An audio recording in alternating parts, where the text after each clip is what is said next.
दोस्तों, आज आईसीसी टी20 world cup का 31वां मुकाबला न्यूजीलैंड और कनाडा की टीम के बीच खेला गया, जिसने क्रिकेट प्रेमियों को एक रोमांचक और दिलचस्प मुकाबला देखने का मौका दिया।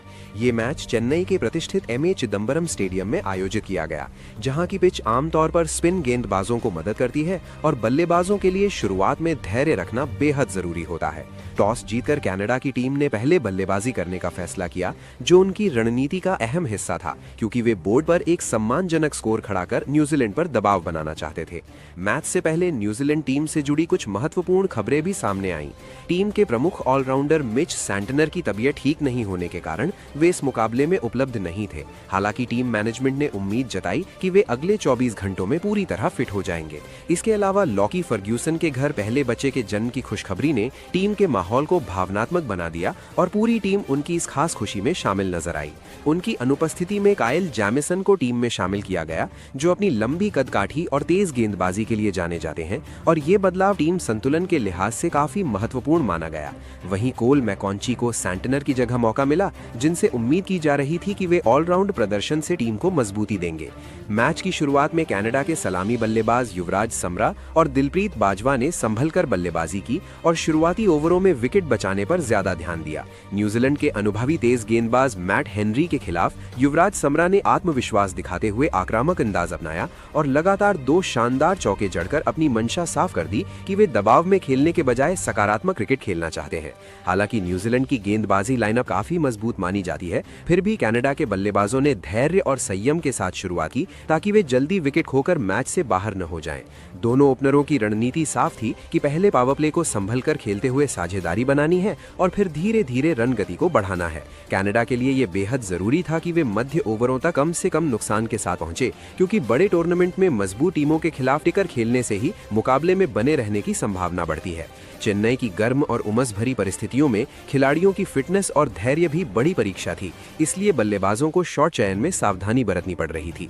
कुल मिलाकर मैच की शुरुआत रणनीतिक रूप से काफी रोचक रही, जहां न्यूजीलैंड अपनी अनुशासित गेंदबाजी से दबाव बनाने की कोशिश कर रहा था, वहीं कनाडा की टीम संयम और साहस के साथ मुकाबले को लंबा खींचने और एक प्रतिस्पर्धी स्कोर खड़ा करने की दिशा में आगे बढ़ती नजर आई। कनाडा के सलामी बल्लेबाज युवराज समरा और दिलप्रीत बाजवा ने अपनी टीम को पावर प्ले में शानदार और विस्फोटक शुरुआत दिलाते हुए मुकाबले में मजबूत पकड़ बनाने की दिशा में बड़ा कदम उठाया। शुरुआत से ही दोनों बल्लेबाजों ने आत्मविश्वास और सकारात्मक मानसिकता के साथ बल्लेबाजी की, जिससे न्यूजीलैंड के गेंदबाजों पर शुरुआती दबाव बन गया। आमतौर पर नई गेंद के साथ खतरनाक साबित होने वाले मैट हेनरी और जेकब डफी इस बार अपनी लय में नजर नहीं आए और कनाडा के ओपनरों ने उनकी लाइन और लेंथ को अच्छे से पढ़ते हुए मौके का भरपूर फायदा उठाया।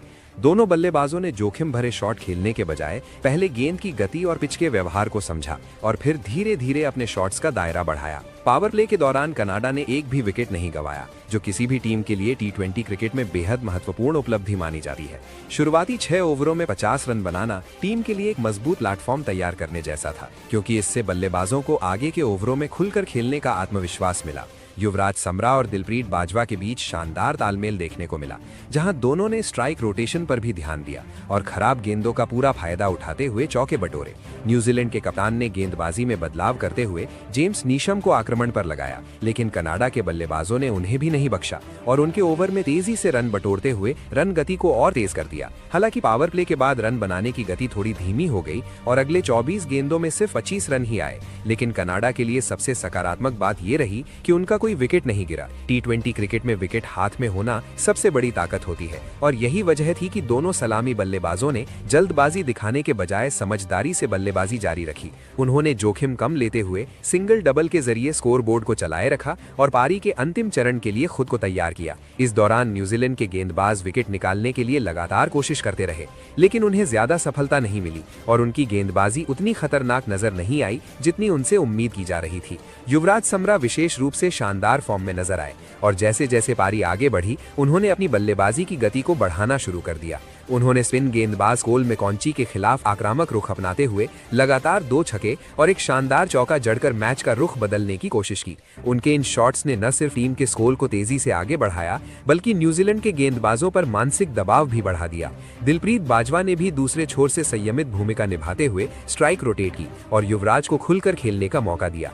बिना कोई विकेट खोए और 7 ओवर शेष रहते हुए कनाडा की स्थिति बेहद मजबूत नजर आ रही थी। उनके पास हाथ में सभी विकेट थे और यही वो समय था जब टीम आक्रामक क्रिकेट खेलते हुए बड़े स्कोर की ओर बढ़ सकती थी। कनाडा की पारी के मध्य और अंतिम चरण में मैच ने रोमांचक मोड़ लिया जब शानदार बल्लेबाजी कर रहे दिलप्रीत बाजवा आखिरकार आउट हो गए। उन्होंने शुरुआत से ही युवराज समरा का बेहतरीन साथ निभाया और दोनों के बीच मजबूत साझेदारी ने टीम को एक मजबूत स्थिति में पहुंचा दिया था। दिलप्रीत ने अपनी पारी के दौरान संयम और आक्रामकता का शानदार संतुलन दिखाया, लेकिन पारी के अंतिम ओवरों में तेजी से रन बनाने की कोशिश उनके लिए भारी पड़ गई। उन्होंने कवर के ऊपर से बड़ा शॉट लगाने का प्रयास किया और गेंद को स्वीपर कवर और लॉन्ग ऑफ के बीच के गैप में भेजना चाहा, लेकिन टाइमिंग पूरी तरह सही नहीं बैठी। गेंद हवा में थोड़ी देर तक रही और वहां तैनात स्वीपर कवर फील्डर ने बिना कोई गलती किए शानदार कैच पकड़ लिया। इस तरह काइल जेमिसन ने न्यूजीलैंड को एक महत्वपूर्ण सफलता दिलाई और कनाडा की मजबूत होती साझेदारी को तोड़ दिया। दिलप्रीत बाजवा के आउट होने के बावजूद दूसरे छोर पर खड़े युवराज समरा पूरी तरह लय में नजर आ रहे थे और उन्होंने अपनी शानदार बल्लेबाजी जारी रखी। उन्होंने दबाव को खुद पर हावी नहीं होने दिया और समझदारी के साथ रन बनाते रहे। पारी के एक अहम मोड़ पर युवराज समरा ने थर्ड मैन क्षेत्र में शानदार चौका लगाकर अपना यादगार शतक पूरा किया। ये सिर्फ एक व्यक्तिगत उपलब्धि नहीं थी, बल्कि कनाडा के लिए भी एक ऐतिहासिक पल था। न्यूजीलैंड जैसे मजबूत गेंदबाजी आक्रमण के खिलाफ शतक लगाना किसी भी बल्लेबाज के लिए बड़ी बात होती है और युवराज ने ये कारनामा शानदार अंदाज में कर दिखाया। उन्होंने जेकब डफी, मैट हेनरी और काइल जेमिसन जैसे अनुभवी और खतरनाक गेंदबाजों के खिलाफ आत्मविश्वास से भरी बल्लेबाजी की। युवराज ने अपनी पारी में शानदार टाइमिंग, बेहतरीन शॉट चयन और धैर्य का अद्भुत मिश्रण दिखाया। उन्होंने केवल 58 गेंदों में अपना शतक पूरा किया, जो उनकी आक्रामक मानसिकता और बेहतरीन फॉर्म को दर्शाता है। उनकी इस पारी ने कनाडा को एक मजबूत स्कोर की दिशा में आगे बढ़ाया और टीम को बड़े मंच पर आत्मविश्वास दिलाया। हालांकि न्यूजीलैंड के गेंदबाजों ने डेथ ओवरों में शानदार वापसी की। आखिरी 3 ओवरों में उन्होंने कसी हुई गेंदबाजी करते हुए रन गति पर पूरी तरह नियंत्रण बना लिया। यॉर्कर और धीमी गेंदों का बेहतरीन इस्तेमाल करते हुए उन्होंने कनाडा के बल्लेबाजों को खुलकर खेलने का मौका नहीं दिया। परिणाम स्वरूप अंतिम 3 ओवरों में सिर्फ 23 रन ही बन सके, जो कनाडा के लिए उम्मीद से कम थे। युवराज समरा, जिन्होंने पूरी पारी के दौरान शानदार बल्लेबाजी की थी, डेथ ओवरों में बड़े शॉट्स खेलने की कोशिश में संघर्ष करते नजर आए और अपनी पारी को और विस्फोटक अंदाज में समाप्त नहीं कर पाए। इसके बावजूद युवराज समरा की शानदार शतकीय पारी ने कनाडा को एक प्रतिस्पर्धी स्कोर तक पहुंचाने में अहम भूमिका निभाई। 19 वर्षीय इस युवा बल्लेबाज ने T20 विश्व कप में शतक बनाने वाले सबसे कम उम्र के खिलाड़ी बनकर इतिहास रच दिया, जो उनके करियर के लिए बेहद खास उपलब्धि थी। उनकी इस पारी ने न केवल टीम का मनोबल बढ़ाया, बल्कि क्रिकेट जगत का भी ध्यान अपनी ओर खींचा। टिम सीफर्ट जल्दी आउट हो गए और कनाडा की टीम में खुशी की लहर दौड़ गई। न्यूजीलैंड ने अपने विस्फोटक सलामी बल्लेबाजों के साथ मैदान पर उतरते ही आक्रामक तरादे दिखा दिए थे और ऐसा लग रहा था कि वे शुरुआत से ही विपक्षी गेंदबाजों पर दबाव बनाने की रणनीति के साथ खेल रहे हैं। हालांकि कनाडा के गेंदबाजों ने भी शानदार अनुशासन दिखाया और सही लाइन लेंथ पर गेंदबाजी करते हुए शुरुआती ओवरों में ही मुकाबले को रोचक बना दिया। साद बिन जफर ने अपनी अनुभव भरी गेंदबाजी से पहला बड़ा झटका दिया। फुल लेंथ की गेंद पर टिम सीफर्ट पीछे हटकर बड़ा शॉट खेलने की कोशिश में थे, लेकिन गेंद की सही लेंथ का अंदाजा नहीं लगा पाए। बल्ले का सही संपर्क नहीं हुआ और गेंद हवा में उठकर सीधे मिड ऑफ फील्डर के हाथों में समा गई। ये विकेट कनाडा के लिए बेहद महत्वपूर्ण था, क्योंकि उन्होंने न्यूजीलैंड के सबसे खतरनाक बल्लेबाजों में से एक को जल्दी पवेलियन भेज दिया। सीफर्ट के आउट होने के बाद उम्मीद थी कि फिन एलन पारी को संभालेंगे और अपने आक्रामक अंदाज से स्कोरिंग जारी रखेंगे, लेकिन कनाडा ने यहाँ भी शानदार वापसी की। डिलन हेलीगर ने अपनी चतुराई भरी गेंदबाजी से एलन को फंसाया। उन्होंने लेंथ बॉल फेंकी जो पिच पर हल्की रुक कर आई और एलन ने जल्दबाजी में बल्ला घुमा दिया। गेंद बल्ले के अंदरूनी किनारे से लकर हवा में चली गई और शॉर्ट कवर पर खड़े फील्डर ने तेजी से दौड़कर शानदार कैच पकड़ लिया। 2 शुरुआती विकेट गिरने के बाद मैच में रोमांच बढ़ गया और कनाडा की टीम पूरी तरह उत्साह से भर गई। हालांकि रन कुछ हद तक लुट रहे थे, लेकिन शुरुआती सफलता ने उन्हें मुकाबले में बनाए रखा।